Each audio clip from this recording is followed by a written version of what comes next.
പ്രിയപ്പെട്ട സഹോദരങ്ങളെ, ഇന്ന് വചനം പറയുകയാണ്, നിൻ്റെ കണ്ണീരും പ്രാർത്ഥനയും തമ്പുരാൻ കാണുകയും കേൾക്കുകയും ചെയ്യുന്നു.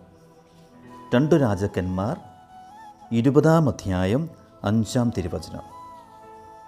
ഞാൻ നിൻ്റെ കണ്ണീർ കാണുകയും പ്രാർത്ഥന കേൾക്കുകയും ചെയ്തിരിക്കുന്നു, ഞാൻ നിന്നെ സുഖപ്പെടുത്തും. ഹല്ലേലൂയ. ഇത് ദൈവം അരുളി ചെയ്യുക ഹെസക്കിയായോടാണ്. രാജാവായ ഹെസക്കിയ രോഗബാധിതനായി. അപ്പോൾ യെശയ്യാ പ്രവാചകൻ ഹെസക്കിയായുടെ അടുത്ത് പറയുകയാണ്, നീ നിൻ്റെ വീട് ക്രമീകരിക്കുക, എല്ലാം ക്രമീകരിക്കുക, നീ സുഖം പ്രാപിക്കുകയില്ല, നീ മരിക്കും. ഉടനെ കണ്ണുനീരോടെ ഹെസക്കിയ പ്രാർത്ഥിക്കുകയാണ്.